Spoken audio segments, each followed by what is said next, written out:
시청자 여러분 안녕하십니까? 한 주간의 북한 관련 소식과 함께 주요 이슈를 분석해드리는 통일로 가는 길입니다. 아세안 지역 안보 포럼 IRF 외교 장관들은 8월 8일 발표한 의장 성명을 통해 북한의 대륙간 탄도미사일 발사 등 도발에 심각한 우려를 표하고 북한의 유엔 안보리 결의에 즉각적인 준수를 촉구했습니다. 아세안 리저널 포럼 의장국인 필리핀은 7일 열린 ARF 외교장관회의 결과물로 8일 발표한 의장 성명에서 장관들은 유엔 안보리 결의상의 모든 의무를 즉각 완전하게 준수할 것을 북한에 촉구했다고 밝혔습니다. 의장 성명은 또 장관들은 가장 최근인 7월 4일과 7월 28일 북한에 의한 대륙간 탄도미사일 시험과 그에 앞선 탄도미사일 발사, 작년에 2차례 핵실험을 포함한 긴장 고조에 심각한 우려를 표했다고 밝혔습니다. 성명은 이어 몇몇 장관들은 한반도에 완전하고 검증 가능하며 불가역적인 비핵화를 평화적으로 달성하는 데 대한 지지를 재확인하며 자제 발의를 촉구하고 긴장 완화를 위한 대화에 유리한 환경 조성이 중요함을 강조했다고 덧붙였습니다. 이와 함께 몇몇 장관들은 한반도의 항구적 평화 구축을 향한 남북관계 개선 구상들의 지지를 표했다며 문재인 대통령이 지난달 천명한 베를린 구상과 남북대화 제의 등에 대한 지지의 뜻을 밝혔습니다. 더불어 북한의 핵 및 미사일 활동 중단과 한미 대규모 군사훈련의 중단을 맞바꾸는 쌍중단, 북한 비핵화 실험과 한반도 평화체제 구축을 병행하는 쌍계 병행 등 중국이 주장하는 양대 해법과 러시아가 제기한 단계적 구상에 대해 참석자들의 주의 환기가 이루어졌다는 문구가 성명에 들어갔습니다. 또 몇몇 장관들은 납치 문제의 즉각적 해결을 포함한 인도적 관심사를 다루는 일의 중요성을 강조했다고 성명을 밝혔습니다. 리용호 북한 외무상이 이번 회의에 참석했지만 대북 적대시 정책 때문에 핵 개발을 한다는 등 북한 측 주장은 반영되지 않았습니다. 통일로 가는 길, 지한쌤입니다. 이번 성명 중 북한 도발에 대해 명기된 심각한 우려라는 표현은 지난해 의장 성명에 명기됐던 우려에서 수위가 격상된 것입니다. 또 지난해에는 평화로운 방식의 비핵화라는 표현이 들어갔지만 올해는 완전하고 검증 가능하며 불가역적인 비핵화라는 한결 강화한 표현이 성명에 포함됐습니다. 의장 성명 표현이 강화된 것은 지난달 2차례 ICBM급 미사일 발사 등 북한의 연쇄적인 고강도 전략 도발에 대한 국제사회의 고조된 위기의식을 반영한 일로 풀이됩니다. 외교부는 설명 자료를 통해 의장 성명상의 한반도 문안이 우리 정부 입장과 부합하는 강력하고 균형 잡힌 내용으로 반영됐다고 평가했습니다. 특히 CVID 비핵화에 대한 지지가 명기되는 등 표현 수위가 작년에 비해 올라간 데 대해 아세안 국가들의 단호한 대북 입장이 반영됐다고 설명했습니다. 또 한반도에서의 항구적 평화 구축을 향한 남북관계 개선 구상들에 대한 지지가 명시된 것은 우리 정부 대북 정책에 대한 아세안 차원의 지지라면서 아세안 리저널 포럼에서 다수 참가국이 각국별 발언에서 조속한 대화 재개 필요성을 강조하면서 우리 정부의 대북 정책에 대해 명시적 지지를 표명한 것이 원동력이라고 분석했습니다. 외교부는 쌍중단 등 중국과 러시아 주장이 반영된 데 대해 중러 측은 IRF 등 아세안 관련 회의에서 확고한 북핵 불용의 입장 아래 안보리 결의의 철저한 이행 의지를 강조하는 가운데 제재 압박뿐만 아니라 대화의 병행 필요성을 주장하며 쌍중단 등을 제안했다고 소개했습니다. IRF는 영내 정치 안보 문제를 논의할 목적으로 결성된 아세안의 확대 외무장관 회의를 모태로 1994년 출범했으며 북한의 참여는 유일한 영내 다자 안보 협의체입니다. 아세안 10개국과 남북한을 포함한 모든 육자회담 당사국 등 27개국이 참가하고 있습니다. 통일로 가는 길, 지한쌤입니다. 지난 8월 5일 유엔 안보리에서 새로운 대북 제재 결의안이 통과된 지 불과 며칠 만에 북핵 저지 회의론이 급부상하고 있습니다. 중국이 제재 이행 의지가 여전히 강하지 않다는 평가가 나오는 데다 이미 타이밍도 늦어 현실적으로 북한의 핵무기 완성을 막기 어렵다는 분석까지 나오고 있습니다. 미국 국무부 관계자는 8일 한국동아일보와의 통화에서 과거에 비해 중국의 제재 이행을 감시하는 체계를 촘촘히 가동하면서 석탄 등의 금수 조치에 대해 시기별로 이행 상황을 유엔을 통해 보고받을 계획이라면서도 중국이 결의한 내용을 지키더라도 북한이 그 정도 압박으로 핵과 미사일 개발을 포기할 것이냐에 대해 회의적인 시각이 큰 게 사실이라고 말했습니다. 무엇보다 중국이 제재 이행 의지에 대한 미국 내 불신은 여전히 수그러들지 않고 있습니다.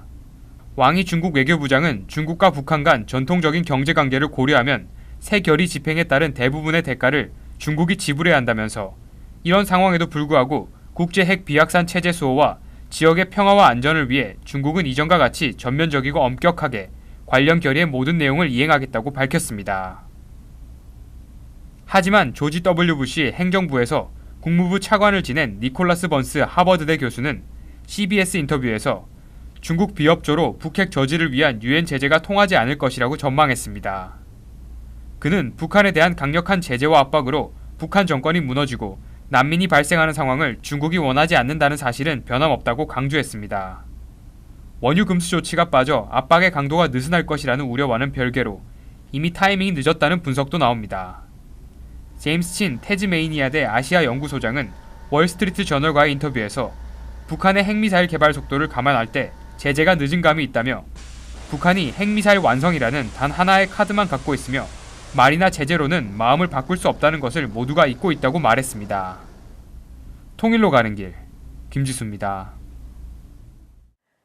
이 때문에 이번 유엔 결의안이 대북 압박에 대한 외교적 수준을 밟아나가는데 더 큰 의미가 있다는 주장도 나옵니다. 다른 소식통은 모든 외교적 압박 수단을 시도한 뒤에 군사 대응이라는 극단적인 카드의 정당성이 생길 수 있기 때문에 이번 제재 결의안의 의미는 외교적 최후의 카드로 봐야 한다고 말했습니다. 북한이 6차 핵실험을 하더라도 중국은 원유 공급 중단과 같은 극단적 요구에는 응하지 않을 가능성이 크기 때문에 결의안이 군사 옵션 직전의 마지막 카드라는 설명입니다. 트럼프 정부는 현재 예방전쟁이라는 개념을 언급하며 군사 옵션을 구체화하고 있는 상황입니다. 펜타곤 사정에 정통한 또 다른 소식통은 미국이 4월 한반도에 핵 항모 전단과 핵 잠수함 등 주요 전략 자산을 배치했을 때보다 높은 수준의 무력 시위를 우선 검토하고 있다며 전략 자산 순환 주기 등을 검토해 북한의 추가 핵 도발 등에 즉각적으로 대응할 수 있도록 스케줄을 조정하고 있는 것으로 알고 있다고 설명했습니다. 한미 공조도 미국의 대응 수위를 결정하는 주요 변수로 꼽히고 있습니다. 이 관계자는 한미 공조가 현재 수준으로 유지된다면 아무리 트럼프 정부라 해도 우리 정부의 뜻을 무시하고 군사 옵션을 행할 수 없다며 북한의 핵 공격이 임박했다고 판단해야 최후의 무력 카드를 쓸 수 있을 것이라고 강조했습니다. 통일로 가는 길, 김지수입니다. 도널드 트럼프 대통령이 화염과 분노를 언급하며 북한을 압박한 뒤 하루 만에 렉스 틸러슨 미 국무장관이 전쟁이 임박하지 않았다고 톤다운에 나섰습니다.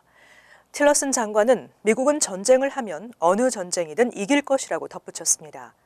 틸러슨 장관의 이 같은 발언은 대통령의 발언을 무시하지 않는 범위 내에서 고조된 분위기를 진정시키려는 목적으로 보인다고 미국의 뉴욕타임즈가 분석했습니다. 틸러슨 장관은 9일 아세안 외무장관 회의를 마치고 귀국하는 길에 북미 간 말의 전쟁이 시작되고 있지만 전쟁이 임박했다고 볼 수는 없다고 밝혔습니다. 틸러슨 장관은 귀국길에 괌에서 가진 기자들과의 대화에서 북한이 최근 분노를 분출하는 것은 국제사회의 비판과 제재에 직면해 있기 때문이라고 분석했습니다. 틸러슨 장관은 김 위원장이 외교적 수사를 이해하지 못하기 때문에 트럼프 대통령이 그가 이해할 수 있는 강력한 표현을 쓴 것 같다며 트럼프 대통령은 북한 정권에 미국이 자신을 지키는 데 의심할 여지가 없는 능력을 갖고 있고 동맹국 또한 지킬 것임을 분명히 하고 싶었던 것으로 보인다고 말했습니다. 틸러슨 장관이 트럼프 대통령과 약간 다른 결의 목소리를 내자 트럼프 행정부가 말을 통일하지 못하고 있다는 지적이 나오고 있습니다. 이 같은 지적이 나오자 미 국무부는 9일 미 정부는 북한에 대한 메시지를 하나의 목소리로 전하고 있다며 도널드 트럼프 대통령과 렉스 틸러슨 국무장관 등이 각기 다른 입장을 표명하고 있다는 주장을 일축했습니다. 헤더 노트 국무부 대변인은 백악관이든 국무부이든 국방부이든 우리는 하나의 목소리로 말하고 있다고 밝혔습니다. 노트 대변인은 틸러스 장관의 발언은 북한의 핵무기 개발과 미사일 발사를 중지하라는 압박 전략의 일환이라고 설명하고 이런 전략은 효과가 있다면서 트럼프 대통령과 틸러슨 장관이 1시간 동안 전화 통화를 가졌다고 덧붙였습니다. 통일로 가는 길 권미숙입니다. 북미 간 말의 전쟁의 수위가 더욱 높아지고 있습니다. 도널드 트럼프 대통령이 화염과 분노를 언급하자 북한은 10일 괌 주변에 4기의 미사일을 발사할 것이라고 엄포를 놨습니다.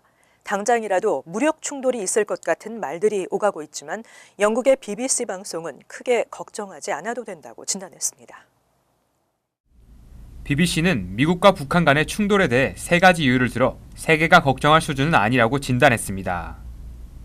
첫 번째는 아무도 전쟁을 원치 않는다는 것입니다. 북한의 목적은 압도적인 미국의 무력 앞에서 생존을 원할 따름입니다. 이들이 미국을 실제 공격하는 것은 자살행위이고 만약 북한이 괌에 폭격을 한다면 이것은 전면전을 의미합니다. 따라서 북한이 괌 주변에 미사일을 날리겠다는 것은 말폭탄에 불과합니다. 미국의 북한 핵시설의 선제 타격 역시 북한이 남한과 일본에 대한 폭격으로 이어질 수 있습니다. 동북아에서 전쟁이 발생하면 수백만 명이 숨질 것이고 여기에는 한국에 주둔하는 주한미군 그리고 그 가족들도 포함됩니다. 두 번째 이유는 지금 우리가 보고 있는 것은 행동이 아니라 말일 뿐입니다. 트럼프 대통령이 화염과 분노를 언급한 것은 미국이 곧바로 전쟁에 들어갈 것이라는 뜻이 아니고 쉽고 간결한 언어로 북한에 경고한 것일 뿐입니다. 렉스 틸러슨 국무장관이 지적한 대로 엄포용입니다. 틸러슨 장관은 김 위원장이 외교적 수사를 이해하지 못하기 때문에 트럼프 대통령이 그가 이해할 수 있는 쉽고 강력한 표현을 쓴 것 같다고 말했습니다. 게다가 유엔 안보리 대북 제재안이 만장일치로 가결되고 실행에 들어갔습니다. 이 같은 조치의 효과를 보지도 않고 바로 전쟁에 들어가는 일은 없을 것입니다. 세 번째 이유는 이미 이 같은 장면은 많이 연출되었다는 것입니다. 1994년 북한이 핵시설에 대한 국제적 사찰을 거부함에 따라 발생한 1차 북핵 위기 당시 미국과 북한은 무력 충돌 일보 직전까지 갔습니다. 미국은 북핵 시설의 선제 타격을 검토했었고 북한은 미국과 한국, 일본을 향해 끊임없이 말폭탄을 퍼부었습니다. 서울을 불바다로 만들겠다는 말이 이때 나왔습니다. 트럼프 대통령의 화염과 분노 같은 표현은 이미 있었습니다. 미국 정부도 북한이 도발을 한다면 북한 정권의 존재를 멈추게 할 것이라는 정도의 표현은 지속적으로 써왔습니다. 통일로 가는 길, 김지수입니다. 지난 60년 동안 북한을 연구해왔지만 최근 김정은의 행태는 나도 좀처럼 이해하기 어렵다. 재미 원로학자인 이정식 펜실베니아대 명예교수가 최근 언론 인터뷰에서 털어놓은 말입니다. 이 교수는 현재 북한에 대해 기존 수령 중심 체제에 비추어도 벗어난 행동을 하고 있다고 지적했는데요. 또한 김정은은 포악한 모습으로 집권을 시작해 핵무기 하나 가지고 외교와 무역을 해결하려는 큰 도박을 하고 있는데 너무나 무모하고 위험하다고 말할 수밖에 없습니다라고 강조했습니다. 이정식 교수는 최근 미국에서 새 저서 북한 획일적 국가 수립을 출간했습니다. 한국 조선일보는 미국 펜실베니아주 버윈에 사는 이 교수를 8일 전화로 인터뷰했습니다. 북한은 2011년 별세한 로버트 스칼라피노 버클리 캘리포니아 주립대 명예교수와 공동 저자로 되어 있습니다. 1972년에 이정식 스칼라피노 공저로 출간된 고전적 명저 한국 공산주의 운동사가 원본이기 때문입니다. 미국 정치학회 최우수 저작상을 받았고 한국에서는 한때 금서 취급을 받았던 책이지만 1980년대 대학생들 사이에서 필독서처럼 읽혔습니다. 북한에 대한 객관적, 체계적 정보에 목말랐기 때문입니다. 이 교수는 전체 15챕터 중에서 넷을 뽑았고 거기에 상당 부분 가필했다고 말했습니다. 시기는 1945년부터 북한 수령체제가 확립되는 1972년까지입니다. 이전에는 자료가 없어 어쩔 수 없이 추측해야 했던 부분이 많았으나 옛 소련 붕괴 이후 공개된 많은 문서에 힘입어 더욱 자신 있는 해석을 내릴 수가 있게 됐다는 것입니다. 통일로 가는 길, 지한샘입니다. 이 교수는 한국 학자들이 별 관심을 갖지 않았던 1945년 9월에 런던 회의를 주목했습니다. 2차 세계대전에 전쟁에서 승리한 국가들의 외무장관들이 전후 처리를 위해 모인 회의에서 한반도 문제는 거론되지 않았지만 결과적으로 큰 영향을 미치게 됐고 소련의 스탈린은 이 회의에서 전후 일본 통치 참여와 지중해 진출을 위한 북아프리카 트리폴리타니아 할양을 요구했지만 미국과 영국이 일축해버렸습니다. 런던 회의는 9월 15일쯤 결렬됐고 이로써 약간 온기가 남아있던 미소 관계는 급격히 얼어붙었습니다. 닷새 뒤인 9월 20일 스탈린은 북한에 진주한 소련군에게 중요한 지령을 내렸습니다. 북조선의 광범위한 반일 민주주의 정당 연합을 토대로 부르주아적 민주주의 정권을 설립하라는 것이었습니다. 1945년 9월 북한 단독정부 수립이라는 소련 지령에 따라 1946년 2월에 북조선 임시인민위원회가 수립되고 1948년 북한 정권 수립으로 이어졌다는 것입니다. 이는 지금까지 많은 사람이 북한 고착화의 이유를 남한 단독정부 수립을 촉구한 1946년 6월 이승만의 정읍 발언이나 그의 미소 공동위원회의 실패 등에서 찾았던 것과는 전혀 다른 시각입니다. 이 교수는 스탈린의 지령은 이승만이 아직 귀국하기도 전에 내린 것이라고 했습니다. 스탈린과 김일성이 6.25 전쟁을 일으킨 동기에 대해선 역시 미국의 정책이 큰 역할을 했다고 말했습니다. 대한민국 정부 수립 이후 미국은 남한을 태평양 방위선에 포함하지 않고 반기하고 있었던 것입니다. 하지만 전쟁이 일어난 뒤 트루먼 미국 대통령은 종전 정책을 180도 바꿔 파병을 결정했습니다. 중국이 공산화되고 소련이 원자폭탄을 개발하면서 그대로 뒀다가는 서유럽도 위험해질 수 있다는 위기감이 커진 결과라는 것입니다. 인천 상륙 이후 퇴각하던 김일성은 소련 참전을 애걸하는 편지를 스탈린에게 보냈으나 스탈린은 소련 전력으로는 20년 뒤에야 미국을 대적할 수 있고 지금 개입하면 3차 세계대전이 일어날 수 있다고 거절했습니다. 이 일은 이후 김일성이 소련을 불신하는 계기가 됩니다. 이 교수는 6.25 전쟁 이후 김일성이 확립한 수령 중심 체제를 세계인들이 제대로 알아야 한다고 말했습니다. 수령, 당, 인민의 삼일체 개념이며 모든 지혜와 생각이 수령으로부터 나온다고 믿는 체제라는 것입니다. 지금 김정은의 북한은 그 체제를 계승한 변종인 셈입니다. 통일로 가는 길, 지한쌤입니다. 북한이 국가전복음모 혐의로 무기노동교화형을 선고받고 복역 중이던 한국계 캐나다인 임현수 목사를 석방했습니다. 인도적 차원에서 병보석했다고 밝혔지만 캐나다 국가안보보좌관이 방북한 직후 내려진 조치여서 석방 교섭이 성공한 결과로 보입니다. 북한에 억류됐던 한국계 캐나다인 임현수 목사가 석방됐습니다. 북한 조선중앙통신은 9일 무기 노동 교화형을 언도받고 교화 중에 있던 캐나다 국민 임현수가 인도주의적 견지에서 병보석되었다고 밝혔습니다. 임 목사는 2015년 1월쯤 북한에 들어갔다가 연락이 끊겼으며 같은 해 6월 북한 관영 매체는 그가 기자회견에서 국가전복 음모 행위를 기도한 사실을 자백했다고 선전했습니다. 이어 같은 해 12월 북한 법원은 임 목사에게 무기 노동 교화형 종신형을 선고했습니다. 이번 임 목사 석방은 주이스탱 트리더 캐나다 총리의 특사단이 방북하면서 전격적으로 이루어졌습니다. 임 목사는 억류 기간이 길어지면서 영양실조와 고혈압, 관절염, 위장병 등 건강에 문제가 생긴 것으로 알려졌습니다. 이 때문에 북한에 억류됐다 혼수 상태로 송환돼 끝내 숨진 미국 대학생 오터 원비어의 경우도 고려했을 것으로 보입니다. 일각에서는 북한이 최근 이딴 군사 도발로 국제사회의 고립이 심해지자 숨고르기를 위해 인도주의적 조처를 취했다는 해석도 나오고 있습니다. 통일로 가는 길 권미숙입니다. 유엔 안보리가 지난 5일 북한 전체 외화 수입의 3분의 1을 줄일 수 있는 강력한 조치를 포함한 새로운 대북 제재 결의를 만장일치로 통과시켰고 IRF 외교장관 회의는 지난 8일 의장 성명을 통해 북한의 도발을 강력히 규탄하면서 유엔 안보리 결의에 즉각적인 준수를 촉구했습니다. 북한의 도발에 대한 국제사회의 우려가 갈수록 커지고 있는 상황에서 무모한 도발은 북한 정권이 스스로의 생존을 위태롭게 만드는 결과만을 가져올 뿐입니다. 북한은 더 이상 국제사회의 일치된 목소리를 거부하지 말고 평화를 위한 올바른 선택을 해야 할 것입니다. 통일로 가는 길 오늘 순서를 마칩니다. 시청해주신 여러분 고맙습니다.